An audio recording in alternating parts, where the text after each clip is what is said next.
Hi, my name is Michael Souza and I run this YouTube channel. This YouTube channel is done in Portuguese. I speak in Portuguese, I'm Portuguese, and some colleagues of mine from the academic world and from the hobby community all over the world asked me if I could do some videos in English. My YouTube channel, my Instagram page and my Facebook page are focused on the Portuguese market and also on the Portuguese speakers all over the world, which includes Brazil and Mozambique, Angola and all the other places in the world that speak Portuguese.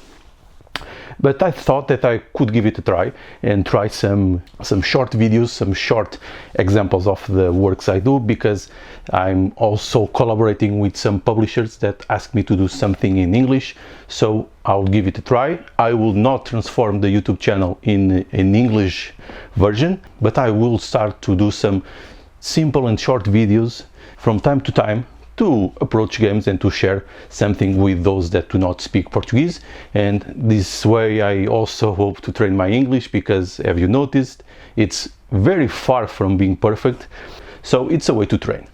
In this first video I will share what were my favorite games from this year, from the last year, 2022. Most of these games are from this year, but every year there's the same problem, which is some games are not published in this year, they are published in the year before, or I just have the opportunity to play them in this specific year, which happens often. So let's talk about my 5 favorite games and what I think are the 5 best games, considering my taste and my preferences from 2022. So number 5, it's Obsession. This game was sent to me by the publisher, by Dan Allegan, and I've created some content for it in Portuguese, and I enjoyed the game so much that I bought all the expansions after this. So this was really a favorite. I think the game is very flexible in a way that we can play them with any player count. I believe that the best player count for it is from 2 to 3 players, but the solo game, it's very enjoying also. So a game that is flexible, we can play it with a lot of people. The game has some randomness with the cards that we get, but it's so enjoying making this engine, which has a thematic implementation that I really enjoy. I'm not really a fan of these elite communities, but the game make me enjoy playing and approaching that reality. The deck builder is so engaging, so we have a lot of ways to build your deck and to create a lot of combos. And if you start to read the cards, they are very interesting, and sometimes they are funny when we can mess with the other players, but that's an option that you can do. And the components are very beautiful, and I really enjoy it. I cannot say why do I enjoy it so much, but I really enjoy, and to me it was one of the best experiences of the year. And because the game was only available for most of us this year, so I thought it was a good example of a game from 2022. Number 4 was Ark Nova. The game was also sent to me by the publisher, by Feuerland, and I was surprised because my YouTube channel is very small, but I thought that they found it was interesting to get this game to Portuguese speaking public, and I thought the game was interesting. I'm aware of the critics to the game that there's nothing really innovative in the game mechanisms, but I believe the innovation is the way they are combined and how they are implemented with the theme. And the game is also very flexible. You can play it with in a solo game, which is very interesting also. I like to play it solo, and it's good to play to 2 to 3 players. 4, I think it's very long and it's very prone to analysis paralysis, which is a problem that I really do not like, having to wait a lot of time to get to my turn and to play. But the game is very enjoyable, a lot of combinations, a lot of ways to create your engine, a lot of ways to score and to win the game. And even when you don't win the game, I think it's enjoyable to see all the combinations and all the stuff that we achieve during the game. The scoring system is very interesting. We've seen this before in some games, but it's very tense. It creates a lot of tension to the end game, and I think that's a good way to approach a game like this that doesn't have a lot of interactions between players.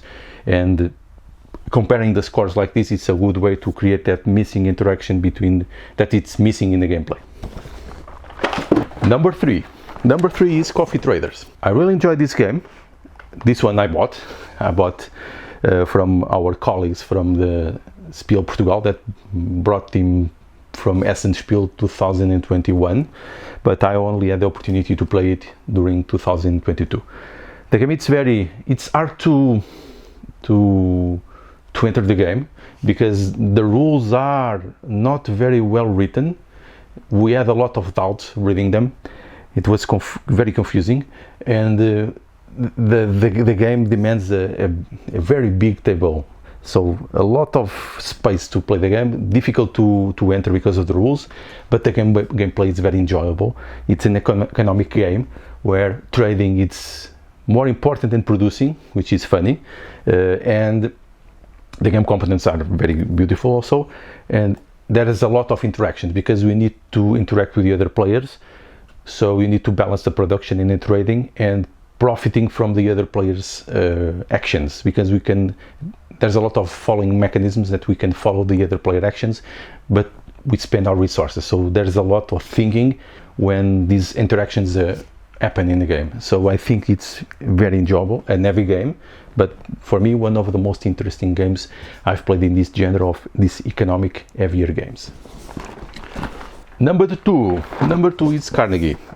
Carnegie was quite a surprise. I backed this during Kickstarter, and the game arrived and it spent some time in my shelf, and then I played it and I loved it. So the production it's excellent because it's a Kickstarter edition. The inserts are excellent. They are very good to make the setup easier and to play the game. I love the way the upgrades work. We evolve and we pull the tiles that are inside your board. It's very interesting to see that. I love the way our company is represented, our corporate base, where we can build rooms and can move our meeples, our workers, and send them to the board to work and to work on projects. And the action selection is so very, very enjoyable, because when we do an action, we do it and all the other players can do it in the same way, which is a good way to do interactions because they are positive interactions. I think it's a good way to do these kinds of games. I think it's a good way to enter the spirit of the theme, and it's also very enjoyable to combine the actions when we create income. I love the income system of this game, the way we manage our human resources. So it's a very beautiful game, a very good implementation of an economic game with positive interactions between the players. And the number one is Imperial Steam. I love this game. It was one of the most interesting games, these economic games I played this year. The game make me think a lot, make me try new strategies. It's a game that it's not easy to master. The economic of the game, it's very tight. It's difficult to make money, and the way the game introduces these loans mechanism is very interesting, because it's the percentage of the money that you earn you will lose in the end game, and the money that you have in the end game, it's your score. And the different ways the game can end, it's very interesting also, because it depends how the game ends. If any player reaches Trieste, it is a city in the Adriatic Sea, the game scores in a way, and if no one gets there, the game scores in another way, and the contracts, for example, do not score. And this is very interesting. It's very tense, and we need to master our resources. The resources are not available in the turn we buy them, at least the majority of them. There's a lot of things to think, a lot of things to plan, a lot of things to combine, and we need to be aware of what the other players are doing. So I think this is a very good game, a very good way to do an economic game in a Euro game way. So Imperial Steam, great game. So these were my 5 favorite games from 2022, at least the games that I've played during 2022. I hope that this was useful in any way, a way to share with my friends and colleagues that only speak English, and I hope this can be useful also to anyone else. So thank you, sorry for my English, I do my best, and I hope to see you again in this YouTube channel, because I will try to create more content in English, not as much as in Portuguese, for sure, but some from time to time. So thank you, bye bye.